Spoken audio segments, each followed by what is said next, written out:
On Anger, Seneca's timeless guide to mastering your most destructive emotion. Introduction: A Stoic's Battle Against Fury. Written nearly 2,000 years ago by the Roman philosopher Seneca, On Anger remains one of the most penetrating examinations of human rage ever composed. Seneca, a leading Stoic thinker who served as advisor to Emperor Nero, witnessed firsthand the catastrophic consequences of unchecked anger in the corridors of imperial power. His treatise wasn't merely an academic exercise. It was a practical manual for survival in a world where a single outburst could mean death. What makes this work remarkable is its psychological sophistication. Long before modern neuroscience confirmed the physiological nature of emotional responses, Seneca dissected anger with the precision of a surgeon, revealing its mechanisms, its seductions, and most importantly, its preventable nature. He challenged the prevailing Roman view that anger was a useful tool for warriors and leaders, arguing instead that it was always destructive, never justified, and fundamentally opposed to reason. For contemporary readers navigating road rage, workplace conflicts, and social media fury, Seneca's insights feel startlingly relevant, offering a philosophical framework that transcends cultural boundaries and historical epochs. The nature of anger: understanding the beast. Seneca begins his exploration by defining exactly what anger is and what it isn't. He distinguishes between the initial involuntary reaction to provocation, which he considers natural and unavoidable, and the sustained emotion of anger itself, which he views as a voluntary mental state. That first flush of heat, the quickened pulse when someone cuts you off in traffic or insults you. This immediate response isn't anger proper. It's simply a physical reflex, as automatic as blinking when dust flies toward your eyes. True anger, according to Seneca, occurs when we assent to that initial impulse, when we choose to nurture the spark into a flame. This distinction is crucial because it means anger is ultimately a choice, not an irresistible force. We may not control that first surge of irritation, but we absolutely control whether we feed it with our thoughts and judgments. Seneca describes anger as a form of temporary madness, a state where reason abdicates its throne and passion runs wild. The angry person loses perspective, exaggerates offenses, and becomes capable of actions they would never contemplate in a calm state. What's particularly insightful is Seneca's recognition that anger often masquerades as something noble. We tell ourselves we're pursuing justice, defending our honor, or correcting wrongs. But Seneca argues this is self-deception. Anger seeks destruction, not correction. It wants to inflict pain, not solve problems. A person motivated by genuine justice remains calm and measured. They focus on remedying situations rather than punishing offenders. Anger, by contrast, is fundamentally about revenge, making someone else suffer because we've suffered. The causes and triggers: why we get angry. Having established what anger is, Seneca turns to its origins. Why do we become angry? His analysis centers on our expectations and beliefs about how the world should operate. We become angry when reality violates these expectations, when people don't treat us with the respect we believe we deserve, when events don't unfold according to our plans, when we perceive ourselves as victims of injustice. Seneca identifies several common triggers. First, there's the anger born from injury or insult. Someone wrongs us, and we feel anger rising in response. But Seneca asks us to examine this more closely. Many perceived injuries aren't intentional at all. People bump into us accidentally, misunderstand our words, or act thoughtlessly without malice. Even when harm is deliberate, it often stems from the perpetrator's own confusion, weakness, or suffering, rather than calculated evil. Understanding this doesn't excuse bad behavior, but it removes the personal sting that fuels anger. Second, there's the anger triggered by disappointed expectations. We expected the promotion, the recognition, the fair treatment, and we didn't get it.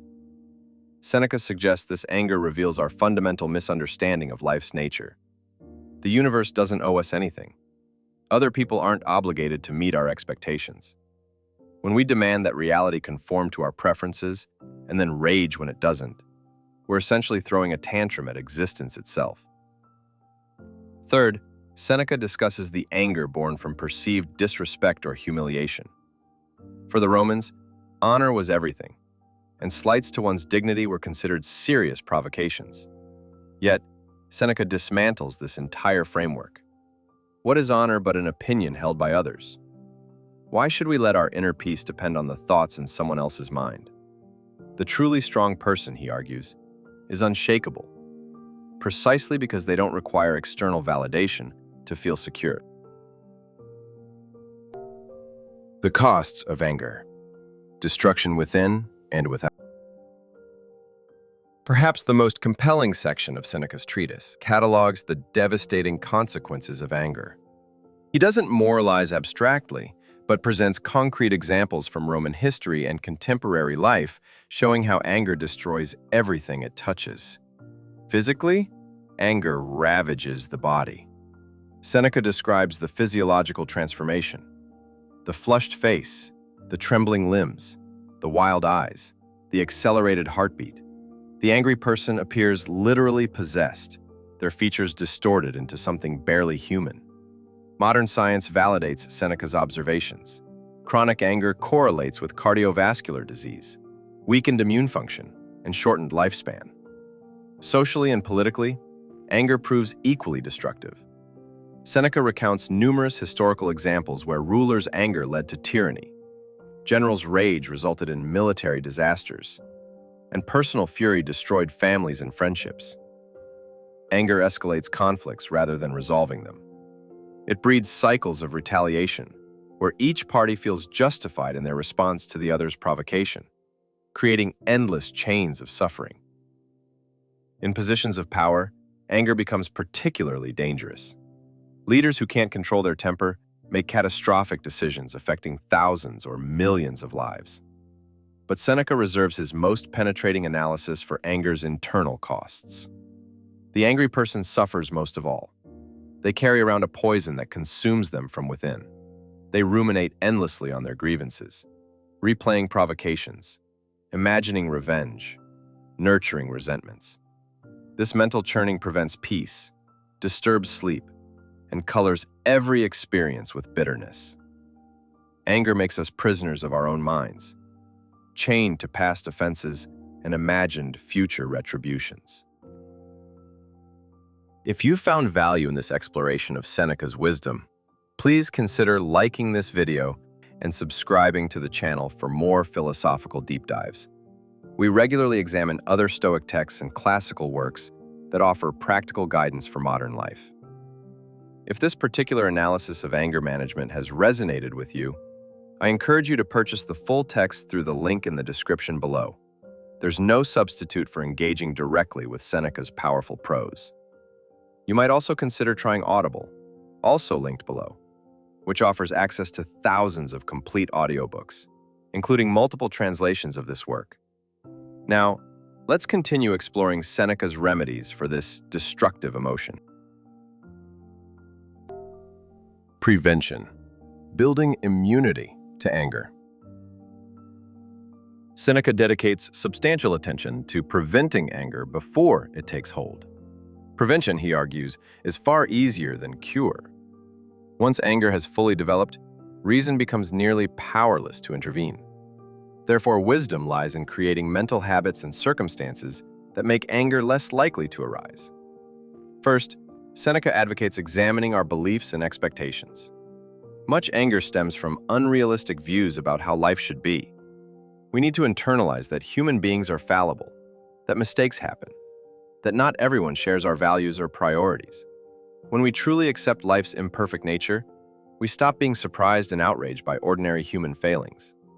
This doesn't mean accepting abuse or injustice passively, but rather approaching difficulties with equanimity rather than fury. Second, Seneca recommends self-awareness about our personal triggers. Each person has specific vulnerabilities, certain topics, situations, or types of people that particularly provoke us.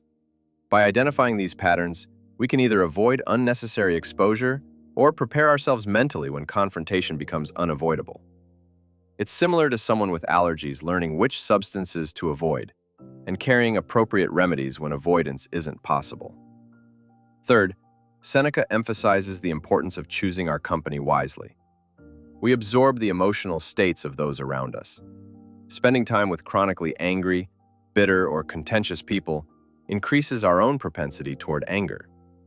Conversely, surrounding ourselves with calm, reasonable, good-humored individuals helps maintain our own emotional balance. This isn't about avoiding all difficult people, but about being intentional regarding whose influence we regularly invite into our lives. Fourth, Seneca advocates daily self-examination. Each evening, we should review our day. Where did we feel anger rising? What triggered it? How did we respond? This practice, central to Stoic philosophy, builds self-knowledge and helps us recognize patterns before they become deeply ingrained habits. Remedies: responding when anger strikes. Despite our best preventive efforts, anger will still arise. For these moments, Seneca offers practical techniques for managing and dissipating it before it causes harm. The most fundamental remedy is delay. When you feel anger rising, do nothing. Count to 10 or 100. Sleep on it. Give yourself time for the physiological arousal to subside and reason to reassert itself. Seneca notes that most things which seem unbearable in the heat of anger appear trivial once we've cooled down. The delay doesn't mean suppressing anger permanently, but rather refusing to act while under its influence. Seneca also recommends deliberately adopting a physical posture of calm. Sit down if you're standing. Lower your voice if it's raised. Relax your facial muscles if they're tight. This advice anticipates modern psychological research showing that changing our physical state influences our emotional state. We can't think ourselves into calmness directly, but we can sometimes achieve it indirectly through our bodies. Another powerful technique involves perspective taking. Seneca urges us to consider situations from the other person's viewpoint. What pressures are they under? What misunderstandings might have occurred? How might their actions appear reasonable from within their own framework? This doesn't require agreeing with them or excusing harmful behavior, but it breaks the self-centered narrative that fuels anger, the story that we're innocent victims and they're malicious villains. Seneca also advocates reflecting on our own failings. Before condemning someone else's mistake, we should remember the countless times we've made similar errors. This cultivates humility and empathy, making us less quick to judge and rage. If we've needed forgiveness and understanding for our own shortcomings, how can we deny it to others?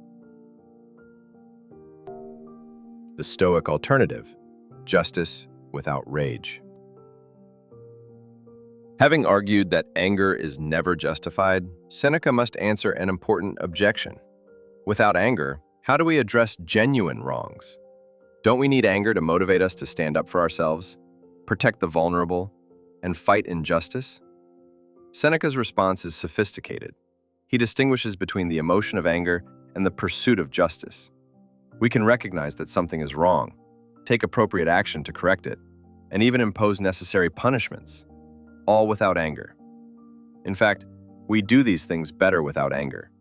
The angry judge seeks revenge, not justice. The angry protector risks escalating violence unnecessarily. The angry reformer often alienates potential allies through excessive aggression. True strength, Seneca argues, lies in responding to wrongs with calm rationality. This isn't weakness or passivity. It's power under control. The person who remains composed while addressing injustice thinks more clearly, communicates more effectively, and acts more strategically than someone consumed by rage. They focus on actual solutions rather than simply venting their emotional distress. This Stoic alternative offers a compelling vision. We can be courageous without being angry, firm without being furious, determined without being destructive.